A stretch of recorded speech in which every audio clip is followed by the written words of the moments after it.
All right, welcome back to This Week in Niche Pursuits News. My name is Jared Bauman, and we have some great stories to get onto today. First and foremost, it's been about a week, a little over a week actually, since Google's August core update launched. So we have some winners and losers we're going to be talking about, some early winners. Obviously, the core update is going to take a little while. We'll get into that. But I think the big headline we're going to get into today is that the helpful content update sites that were hit are seeing signs of improvement. Not all of them, but many of them. And we're going to cover some of that, dig into a lot of the news behind that. We've got a story on Google AI overviews, of course, our side hustles and our weird niches. We have a first-time co-host today, Brooks Conkle. Welcome on board. Hey, Jared. Glad to be here, man. Excited to chat with you. Good to have you. Always good to get fresh opinions. Let's go ahead and dive in. I do want to get to know you a little bit better. We'll do that in the side hustle section, though. Let's get to the news. That's what people are here for. Sounds good. Let's do it, man. All right. I mean, first up, we've got this core update. We announced that it was rolling out about a week ago. We kind of led with that last week. Obviously, at that time, we didn't have any information on what was happening with the update. It was so new, so fresh, I guess you could say, that it was just something that we were talking about, hopeful for in terms of what it could possibly do. But we are starting to get some initial results. I have on the screen in front of me. Lily Ray shared some of the biggest winners so far. These are absolute values, not percentages, which I think it's good to point out. And lo and behold, number one on her list of the biggest winners, and we've been talking on this podcast about how could they go up anymore, and it's Reddit. So we'll touch on that here in a second. But other big winners from the August core update so far: Spotify, NIH, the National Institute of Health, Cleveland Clinic, so that's 2 medical sites, Rotten Tomatoes, Facebook, YouTube, PC Mag.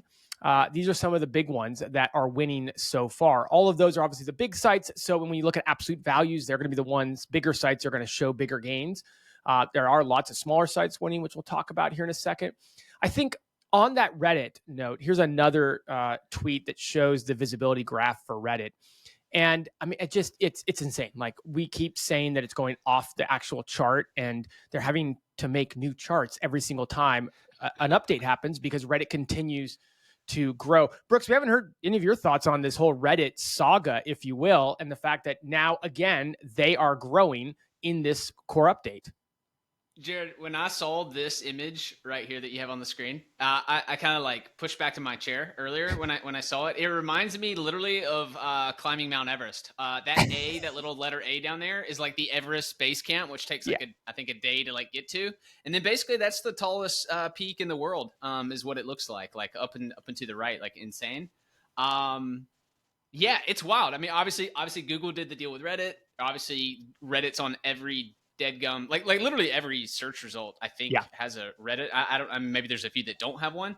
I have never been a Reddit user myself until recently, so it's just kind of like it's one of those things you got to do, right? If every page of a Google result's going to have a Reddit thing, it's obviously it's like something we all need to get more entrenched in or involved in, even if we weren't before. So that's kind of my take on. It does seem to be here to stay to some degree. I mean, when you look at the fact that they made a deal with Google, it's a licensing deal for Google to access all their content. It's a very large deal. It's interesting because last week, Morgan was on the podcast and we talked all about Reddit's kind of investors expressing a lot of skepticism about the fact that all this newfound traffic from organic search isn't, I guess the best way to put it, monetizing as well. But I'm sure they'll try to figure that out. More traffic is going to improve their ability to do that. And they just keep winning. Like, this is update after update after update that they continue to win and go up. At some point, you just start to say, this is the new normal. I guess so. I definitely don't have a clue what normal means anymore as of like a year ago. As of like a year ago, from week to week, I'm like, it's a new normal. And I'm open to anything. Jared, I'm open to anything that next week, whatever we see, I'm up for it. Yeah, it's interesting. Do you ever get stuck in your business and wish you had someone you could turn to for solutions? Well, I think you should consider joining the Niche Pursuits community. You'll get weekly calls with experts on growing a successful online business, and you'll also get assigned a small mastermind group where you can solve your business problems as well as share your wins. For a limited time, I'll let you try out the Niche Pursuits community for just $1. Go ahead and use coupon code PODCAST at checkout in order to get your first month for just $1. Again, that's coupon code PODCAST. Go to community.nichepursuits.com today and see what it's all about. And maybe I'll see you on our call next week. Thanks a lot. Well, let's talk a little bit about this article here, and I'll pull it up on screen. I got a lot of tabs today, folks, so bear with me here. This one is really a search engine land article all about the Google, the August core update. Sorry, what we're seeing so far. And again, the big storyline, not just here on this podcast, but in general, when it comes to this update, is this helpful content update. Just to bring people to speed, we'll be quick. Helpful content update, that is the big one we all talk about, hit last year, September 2023, so 11 months ago. A lot of us were hoping that the following core update or helpful content update would solve a lot of the problems that came as a result of that. They announced it was the helpful content update was no longer going to be its own update, but it was rolled into the regular algorithm. We then had the March 2024 update, and no helpful content update hit site moved, right? So there was no movement. So a lot of people were starting to think, hey, is this, if you got hit by the helpful content update, is that game over at this point? And here's the fascinating thing. There are signs of life for sites that were negatively impacted by that September 2023 helpful content update. And there's a lot of nuances to this. So let's first talk about what we're seeing. Most of the sites that are seeing positive movement from the as a result of this core update and that were previously hit are seeing not full recoveries. So perhaps 10, 20, 15% recovery is what we're seeing so far. Now we're only a week in, so that's interesting to note. Could that improve? Could that continue to improve? Or could that get reversed? We see in core updates that sometimes something will surge and then it will drop as Google is kind of tweaking the update live and in real time. Another thing that people are talking about is that sites that were hit by the helpful content update and that were then subsequently hit by the March 2024 core update are seeing visibility increases and ranking improvements, but they're a bit on pace with the drops they had in the March 2024 core update. We'll get into all of that as well. Here's a quote from Glenn Gabe, and we'll look at a couple of his tweets throughout the day, but he said he's been tracking a few hundred of these sites, and he wrote that 47 of the sites that he's seen are showing signs of life. So, quote, out of the 380 plus sites I'm tracking that were hit by the helpful content update, 47 have surged since the August core update began rolling out. Note, some of them have very low visibility, but they've spiked with the update. Others have greater visibility and are surging back nicely. Before we get into some of the specifics here, Brooks, talk just briefly about how your personal approach online has changed as a result of the helpful content update, and then what you're seeing as a result of this August core update with relation to those things. I don't know how many people relate to the way that I look at stuff now, but I forgot that there was this update coming. I don't check Search Console as much anymore at all. And that's not like I don't have my head in the sand and I'm not like whatever, but like my view now on everything is much more broad. I see the web and search engine optimization to me used to mean Google. For me personally, it just doesn't mean Google. It just means wherever people are searching on the web. I love that Google potentially is about to get broken up. Like the DOJ potentially is going to break Google up into multiple companies. I mean, I don't think we know like the exact results or how that's going to work, but like I'm pumped about that. Not even just as a publisher. Like obviously it's potentially good for us but it's like it's good for other companies, search engines, Perplexity, Open, like whatever. Like it's going to create competition, and then like I just think that's good for like the market because it means less control from one company and then just a lot of ways for us to be agile and innovate. I probably answered your question in a really broad stroke brush, but that's like my like philosophy on all this. I almost don't care about like the intricacies of these updates. All the core updates to me are all flowing in together. And there may be people that share that, that sentiment and point of view. I'm cool with them. I'm all about it. If everyone can get more traffic, awesome. Like I'm excited for those. I'm excited for those examples, right? I'm excited for Google to do that, but it's not affecting me and like what I'm doing on like a day-to-day basis. Did you have any negative effects from the helpful content update, the original helpful content update in 2023? Yeah. 100%. Yeah. So I run two main brands. So one is like my own personal brand, and then one's a local media brand. Whatever. We'll talk about that later. But like probably from my high points of like a few years ago, I've probably lost 70% of my traffic overall. The bulk of it was originally was Google, right? I was pumping that SEO Google wheel, if you will. And why wouldn't we? It was working for all, brands and small brands, and when things change. Yeah. So for sure. So I have my point of view and my philosophy, but I'm also a publisher that took big hits over the last, year and a half. So I think you kind of echo a lot of the thoughts of small publishers, right? I'd say the majority of small publishers got impacted negatively by the helpful content update, and a significant number of them have had to find different ways to get traffic, get their brand, get their business, get their website out in front of people. A lot of people have gone down the road of trying to make corrections to their website, improvements to recover. A lot of people have just thrown in the towel and said, like, I'm going to move on to other traffic sources. I'd rather put my time towards other things. This is why this stuff that we're about to talk about intrigues me so much, because if these improvements in ranking to HCU hit sites sticks, remember, if it sticks after the algorithm update is done, the core update is over, we can start to look at and see if there are any correlations between what people did and what improved as a result of it.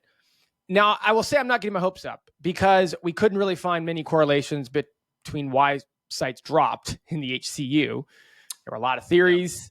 At the end of the day, a lot of sites dropped that, were by all accounts very good sites.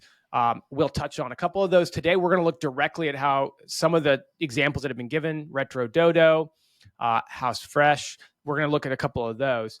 So let's look at a couple of the winners here so far. And let's both, you and I, try not to be bitter that it's not our sites that are on this crazy winner list. Right? We're just hosts for the day. We'll leave our opinions out of it. I was just thinking about earlier when I was like looking at this? Retro Dodo and House Fresh have gotten so much, just in general, publicity from the SEO community around all of this. I'm like, man, they've got to be getting like a ton of direct traffic, possibly, over the course of the last number of months from like all the. I mean, the Google CEO what was. Well, I'm trying to remember that interview, whatever, but Retro Dodo, I think, was directly mentioned, right? Like in this interview. And that's just really interesting to me. It happens a lot as we go. So, all right. The Verge did that interview. They directly asked the CEO about, I believe it was both House Fresh and Retro Dodo. Brandon from Retro Dodo actually went out to Google headquarters in London, was invited out by Danny Sullivan, did a big write-up on it. We're going to talk about a couple of these things here. There's a lot of interesting ideas around that. I'm glad you brought it up, because, I'm going to save my thoughts for that for a few minutes. So stick around. We will touch on that. Here is a great tweet by Ian, who has gone through, and we have it up on screen. I've been tracking the traffic changes for all sites monetized by Mediavine and Raptive since the start of Google's August core update. Now, this is a couple days old, 2 days old at time of recording here. He says many HCU hit sites are recovering. Here are the 107 sites with traffic increases of at least 100%. So just going to go through a couple of these here on screen. We've got the number one, the biggest increase that he's found, driveandreview.com. And that has gone up 36,000%. But again, when you look at the graph, and that's important, you pull back a full year, you'll see that they've only gone up a slight amount. in overall value compared to what they lost from the helpful content update. I mean, it's pretty minuscule, but it still is a massive increase from where they used to be. Number 2, feastforafraction.com, almost a 5,000% increase. Very similar chart though, nowhere near recovering the full amount of traffic they lost, nowhere near. Here's an interesting one because this will buck that trend. urbanmatter.com, number 3, almost a 3,000% increase. And they have more than recovered what they lost in the March 2024 update. And I'd say gotten reasonably close to back to where they were prior to the HCU.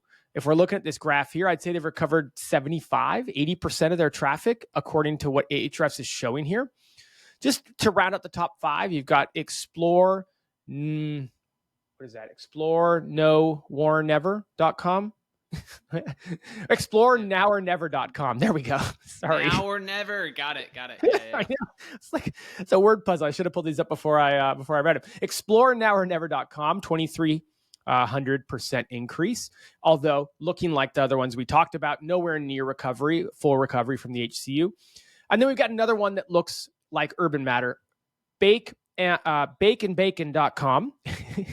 Boy, a lot of tongue twisters today. Baconbacon.com, just over 2,000% increase, and also looks to have recovered 60, 70, 75% of their traffic from the HCU losses. So a couple interesting things here. First off, super cool to see recoveries, right? We've got Glenn Gabe talking about how he's got dozens and dozens and dozens of HCU hit sites that he's tracking their improvement. Ian's got 107 sites with at least 100% increase, and some with really substantial increases that are almost back to their pre-HCU levels. Yeah, when you've been punched in the face for so long, it's always great to have good news of someone picking you back up. Are you seeing any improvements to your sites? No, Okay. I didn't. But again, I don't check GSE. I literally checked today because I was like, oh yeah, there is a Jared's probably going to ask about this. There is an update happening, so like I should probably log in and have a look at this. No, everything's kind of just kind of cruising along. Yeah, kind of cruising along the same. I work with a couple of clients as well, and no, I mean everyone's kind of humming along, but some people haven't seen disruption. Obviously, we haven't. It's interesting. I would be so curious for those 5 websites that we just featured, how much work they did to their site since they got hit by the HCU. Was it a dramatic amount? Was it, I just haven't done anything to it? Or I just continued doing things as I was and I'm recovering, right? Like, it's so curious. Some people walked away from their websites and just said, organic traffic was my source of traffic. So if that's not coming in, I'm just going to walk away. Some people went through major overhauls. So other people just said, you know what, I'm just going to keep doing business as usual. So it'd be super interesting to see. I know I've gotten emails from several of our clients who we did content plans for, helped them, make changes to their website. Several of them have emailed me, and I've gone and popped in and looked and have some similar recovery stories. So I hope that continues for them and whatnot. Now, you mentioned it. It's on the list. We've got to talk about it. Retro Dodo, House Fresh. Obviously, if you've been living under a rock, if you just started listening to this podcast, you don't know, like, a couple things about these 2 brands specifically. First off, Retro Dodo, we had Brandon on the podcast probably 2 years ago to talk about his success, a website that he put his heart and soul into, and it got absolutely creamed. He was very vocal about it. He was very vocal about what it's doing to his personal life, his business life, his employees, all of that, about basically barely being able to keep the lights on at this point.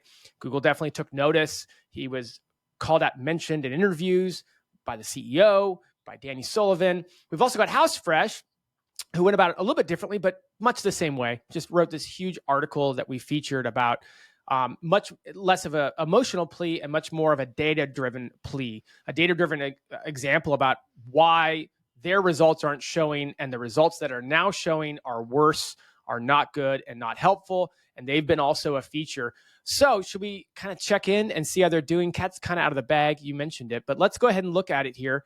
And I think a lot of people will probably know because this has been the talk of a lot of this update. I'm going to go ahead and pull up House Fresh first here in Ahrefs. And so we got the 1-year view here. And so again, Brooks, this looks a lot like some of the other graphs we've been seeing. What's interesting about House Fresh specifically is that they took a hit in the HCU back here in August, but their hits really weren't helpful content update. They really were October core update here. And then really they just got completely annihilated in the March core update.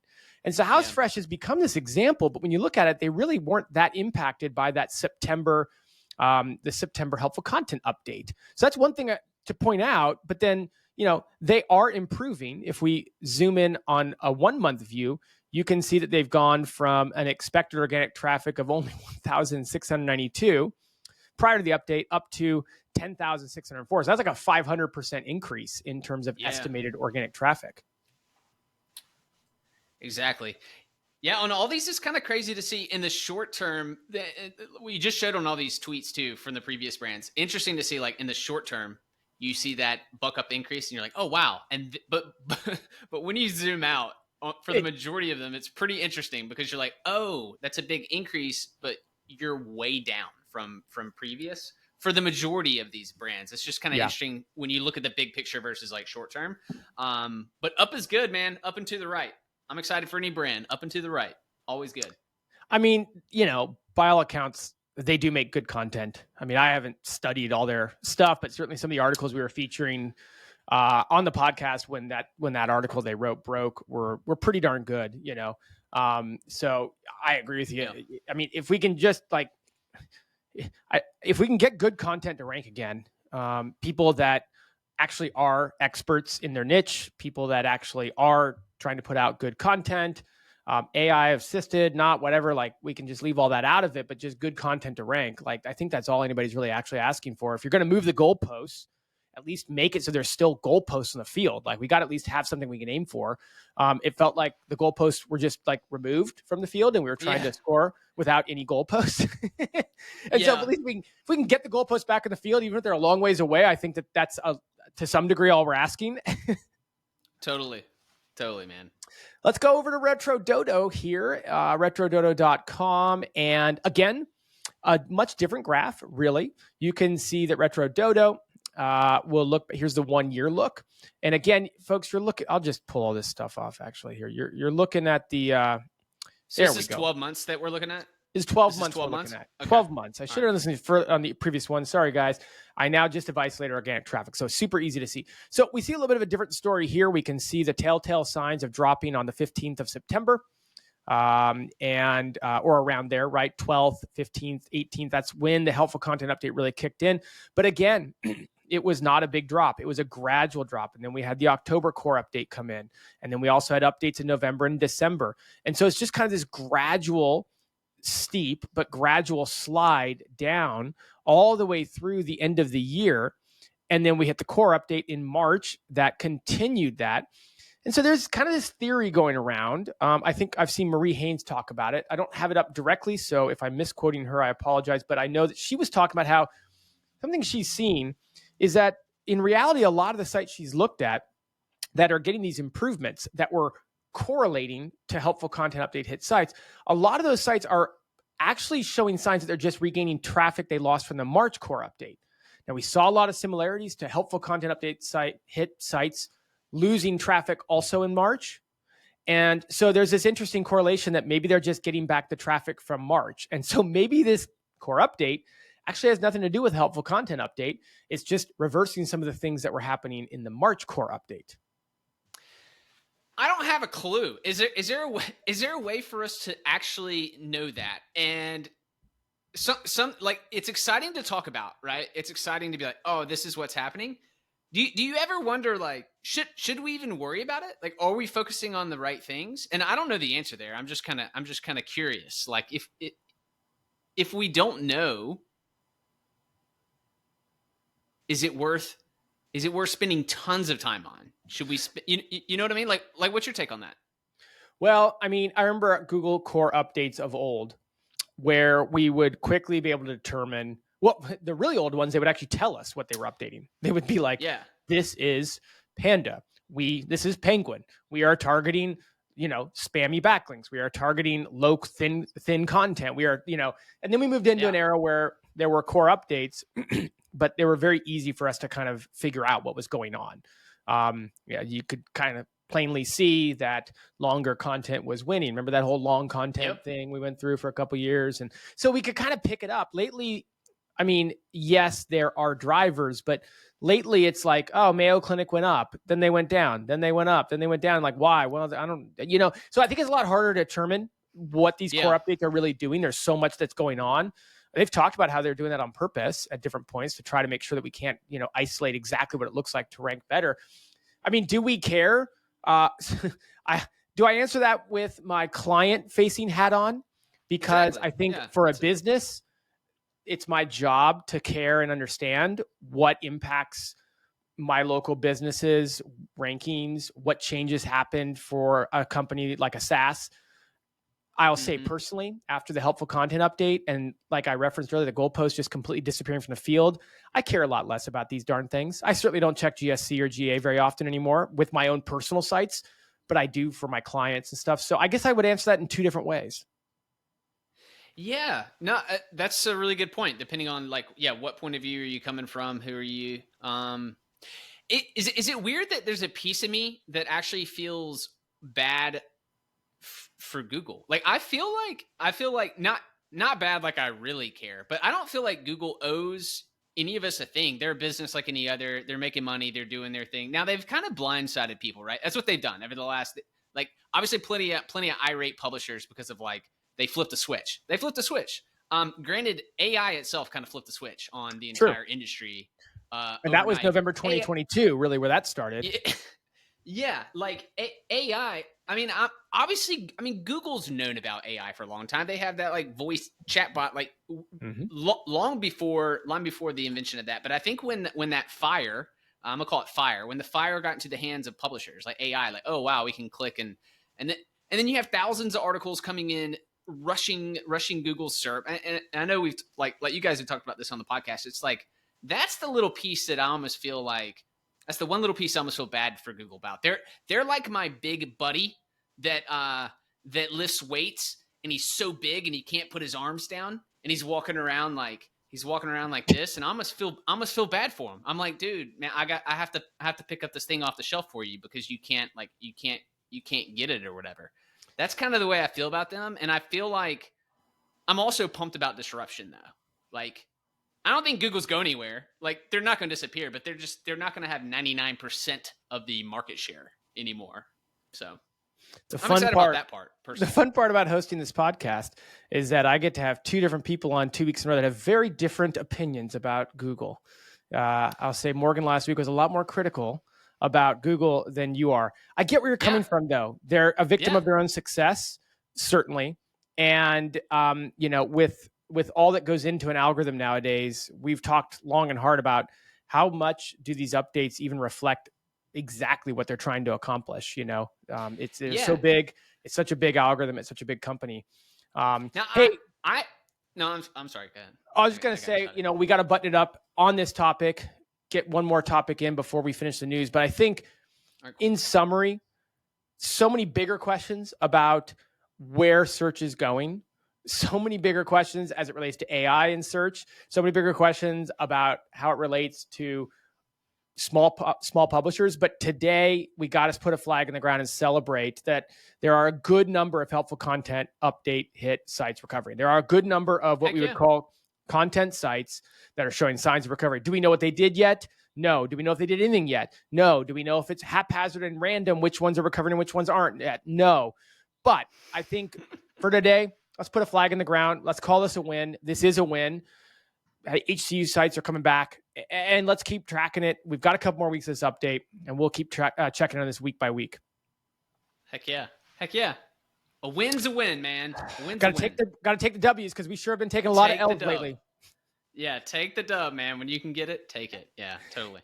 Hey, so this was something that caught my eye this week. Switching gears, because we've talked about AI overviews quite a bit, and this is fascinating. I wish we had more time to go into this. I said a lot about a lot of the topics, but we got to at least touch on it.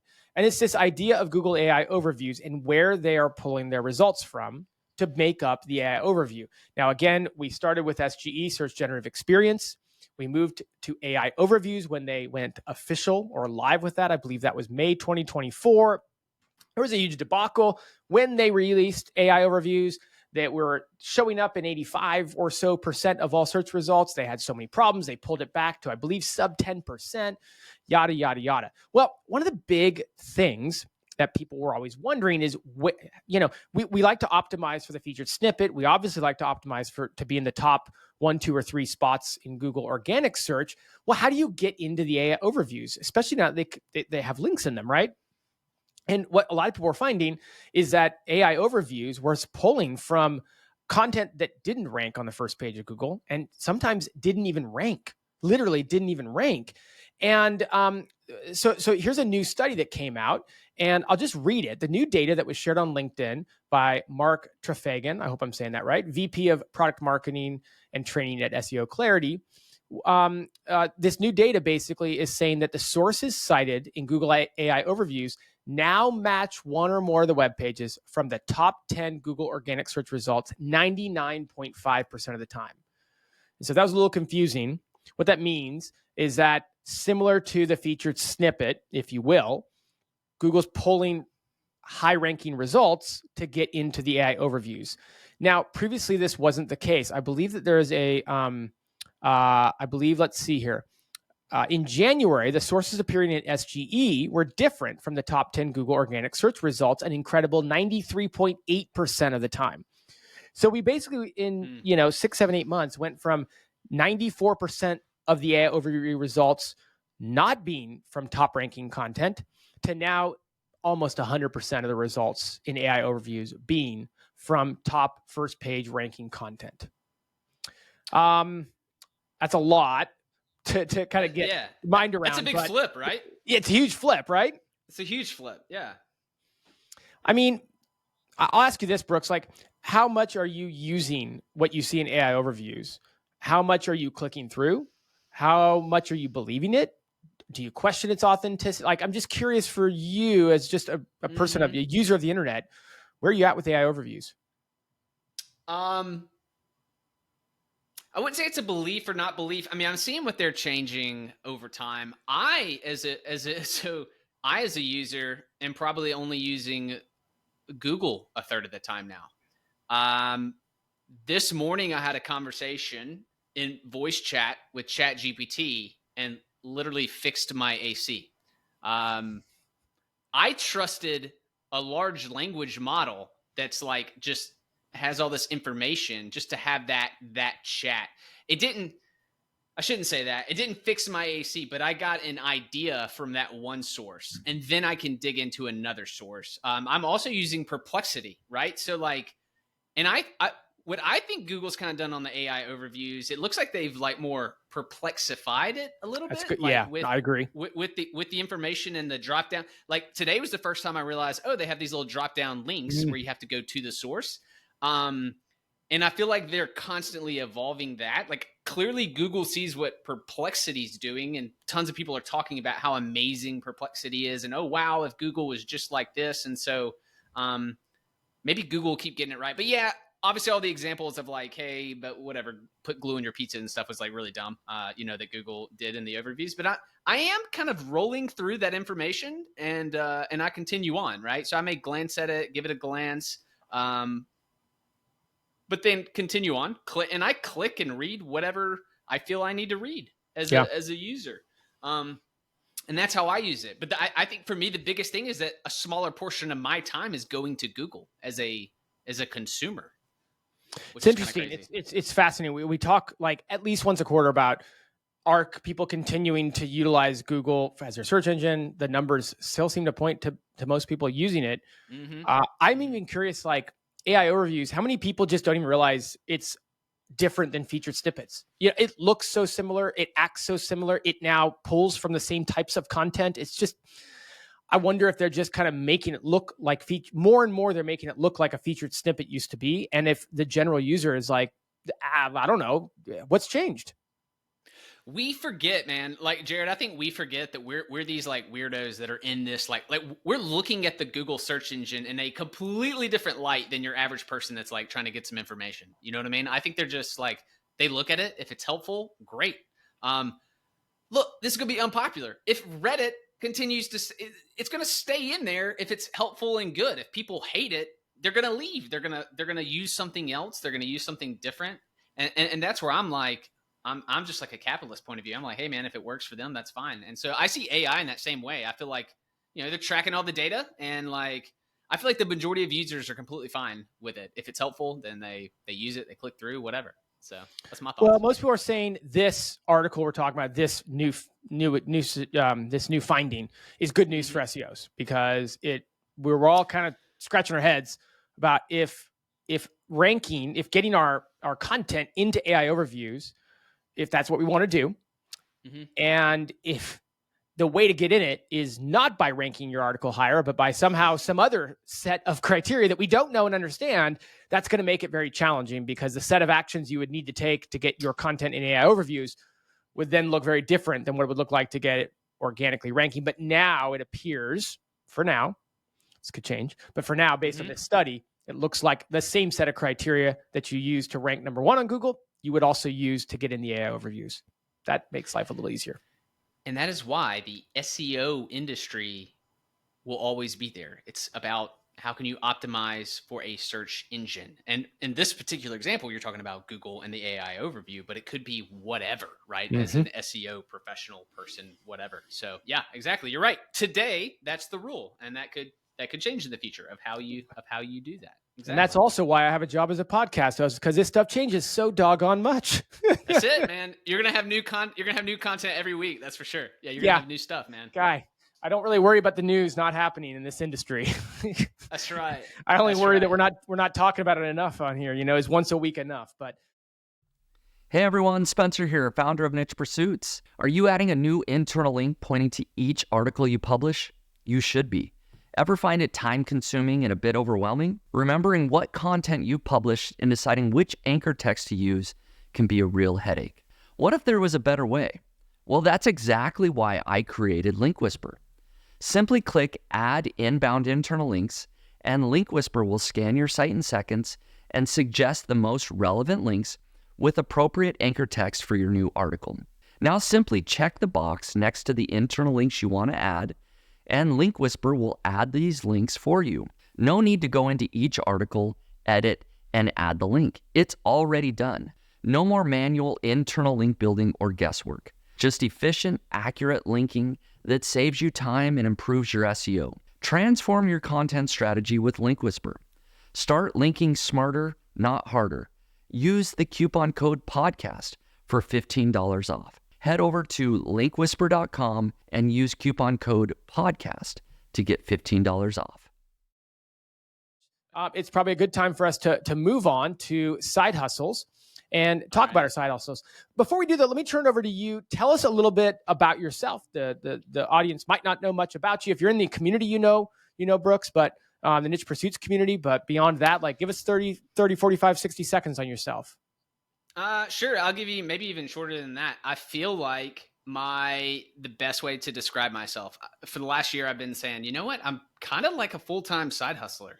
And I just bought that domain name the other day, actually, fulltimesidehustler.com. But I basically have 15 to 20 different income streams just that kind of make up our livelihood, both online and some offline. I do some real estate. I have a broker's license, Airbnb, flip type. So it's a little bit of real estate stuff. But then in the online world, same thing. Content websites, a little bit of agency stuff, marketing stuff, YouTube stuff, email newsletters. I have a personal one and one for our local media brand. So I run two main brands. One is content for myself, just like Brooks Conkle, my personal name. And then our local media brands like the Mobile Rundown. So it's a local media company. We have a newsletter website. And we even produce events. We've had a niche publication come out of that. Oh, look at that. And so, yeah, all of this melds in together and makes up, our family income. So me as basically a full-time side hustler. I feel comfortable to say that now. I think 10 years ago, even though that was me, I was, I don't know. I was just hesitant to say that. It just seemed weird. But now I feel like I'm just leaning into it. It's kind of who I am. So, did you say 15 to 20 streams of income? Man, that's give or take. That's an accomplishment. And they're not. It's not like they're all ginormous. I mean, some could be it could be $500 to $600 a year from like credit card reward points, because whatever. But man, you start adding them all up and really looking at them, and you're like, oh wow, this is crazy. Like it's crazy how our fingers or tentacles are in all these different just kind of things and projects. And in the online world, obviously ad income, affiliate income, sponsorship income. It's like there's all these different things. I guess you could just lump it together and be like online income. But yeah. Well, I'm excited to hear which of those income streams or potential income streams you choose to talk about today for the side hustle section. I'll kick it off. I'll put an end to this update. I've been talking about Creator Connections, which is, we'll call it inside the umbrella of Amazon Influencer Program. I started doing it very, very part-time a month ago. 4 weeks ago, actually, so 28 days ago. And basically, I'm going about it in terms of just trying to maximize the content I've already created and use Creator Connections, which is kind of another platform inside of Amazon Influencer, to get even more benefit from some of the videos I've made. So I am not taking advantage of it. If I wanted to dive really heavy into it, I'm not really making any new content for it. But after 4 weeks, so we got a month here, I've made $80. Which represents less than 5% of the total income, far less than 5% of the total income I made on Amazon Influencer in the last in the same time period. So, I mean, I guess a month out, cool to try. $80 is $80, especially with videos that I'd kind of already made. I did make 1 or 2 new ones, but it was with products I already owned and already made a video on. So yeah, not going to make you rich, but again, the way I went about it, not bad.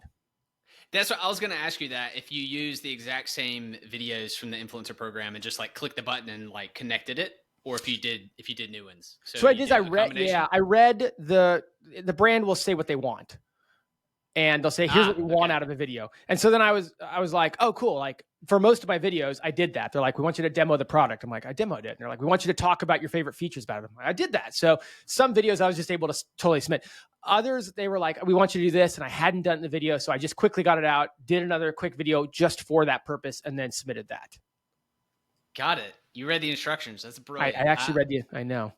I think I've done a few, and I don't think I read like you did. It was just probably got me in trouble. I don't know. I don't think you're going to get in trouble, but you never know. I just like to play it by the rules. But here's the other thing I wanted to talk about. This is going to be my first time talking about it, so I guess it's a bit of a new side hustle. I'm going Brooks on us here. I'm gonna start a new stream of income, hopefully.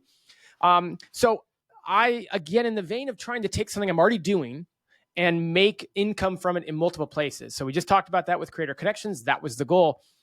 I recently did an interview that will come out in the next couple of weeks on the Niche Pursuits podcast, all about someone who's making pretty good side hustle income by publishing articles on Medium. Huh. Okay. So making anywhere from $3,000, $4,000, $5,000 a month.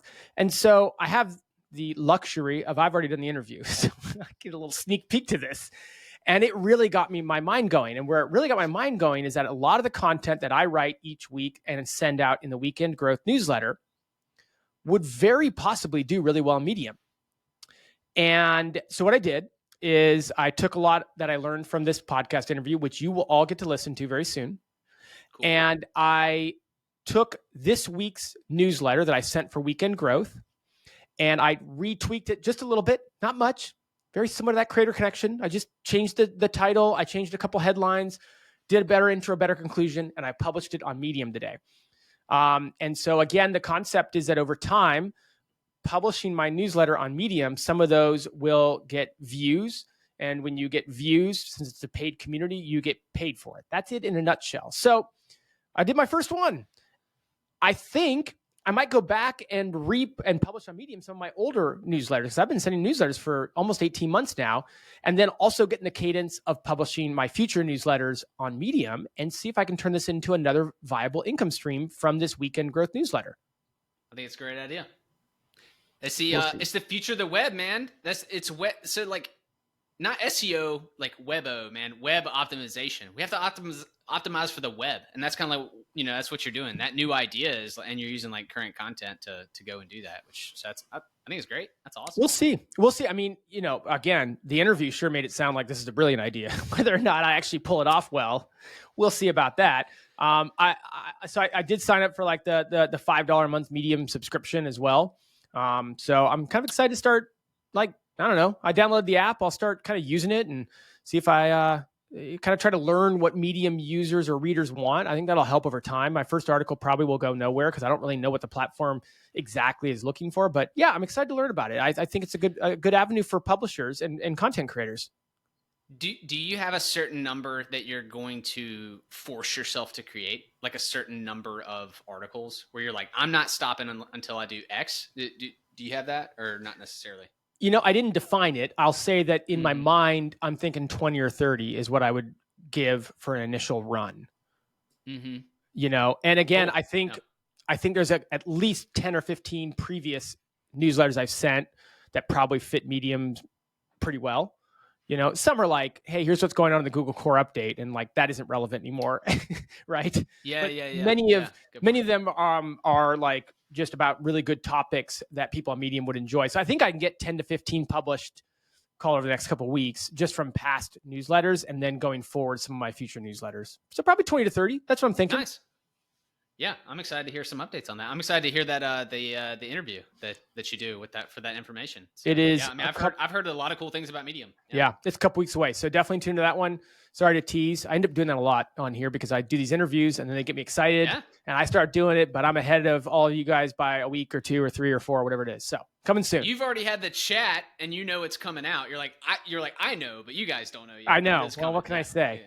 At least I'm telling you, I'm giving you a heads up, right? I'm building the hype. It's authentic hype though. It's true hype. So, okay. What are you working on in the world of side hustles? What do you want to share with us? Okay. So I do need to mention, I was going to say, not the fact that I'm getting Facebook likes for super cheap, that I have you guys to thank for in the niche pursuits community. Not the fact that like I joined Amazon Influencer because of you guys. It's y'all's fault in the niche pursuits community. And I've made over $1,000 there, man. I'm not going to share that. You're killing it. But it's y'all's fault, man. It's y'all's fault in a good way. In a good way. It's like, it's been encouraging for me to try like new things that I haven't done. But what I'm kind of working on and I'm kind of excited about is domain name investing. So I don't know why I haven't done this sooner. Because here's what happened. So I used to own a real estate brokerage. My wife and I had our own real estate brokerage. Obviously, we had a domain name. So it was forefrontre.com. Well, we closed the brokerage and moved our licenses somewhere else a few years back. Okay. Didn't need the domain. I didn't even know what it meant to click this button in my domain registrar. Like, oh, do you want to sell or put it on the market? I was like, okay. So we sold it for like $1,200, but it was like 6 months later. Or it was months later. And I got an email that I thought was like a scam email. It was like, hey, this has been sold. We have this money, because honestly, like the GoDaddy stuff looks like it's from the 90s, like the way that some of that stuff is. Like using Aweber or something like that. Exactly. So like now I don't know why the second I actually got that money in my account, I didn't say, whoa, what is this? Because I get real estate. Like domain names are just lots, man. They're just like they're the lots of vacant land, right? They're vacant land in the digital world. Like you got to build on something, and so it's like now what I didn't realize is that that industry is so much bigger than I thought. I had no idea. I was following people on Twitter in the SEO world like over the last couple of years. So I have a little list with like 60 or 70 people. Over the last like 3 weeks, I've been adding people to domain investing, like a list. It's up to like 175 people that are like full-time domain name investors, domain conferences. Like what? I had no idea. Yes. There's a domain name conference. Summit. Yes. There are people that own, of course there are companies. There's companies that own tens of thousands of domain names that probably have $1 million like monthly renewal fee. There are people that own, thousands. That I've met some people that own 4,000 or 5,000. They do it full time. What I'm doing, I've over the last 3 weeks, I've bought 70 names that I wow. and I'm going to buy another 30. Yeah. So I'm going to buy another 30. I'm going to get to 100. When I get to 100, those are kind of going to be my lots, if you will. And I'm going to, this is my current plan. As I sell, those, I'll reinvest those funds back into that business. It's interesting. Like a lot of people, you can do, I mean, like if you buy a good name, you have two options. You can like go out there and try to like sell it to somebody that you think may need it, or you can just patiently wait and put like a, for sale lander on your page. And people apparently industry-ish, if you have good stuff, it's like 1% to 2% ish per year of your names might sell. These are all the things I've learned in a barrage of information over the last like 3 weeks. And it's been really fun, like getting into this new thing. But yeah, I've got like 70 names over the last 3 weeks, and I'm shopping for domain names. So if anybody has some cheapies or something, hit me up. So generally speaking, what's your criteria? Like, are you just carpet bombing the whole thing, like just trying to find stuff, or do you have a kind of a approach or a niche you're focusing on or something? Or I have no idea. Yes and no. If I were to give you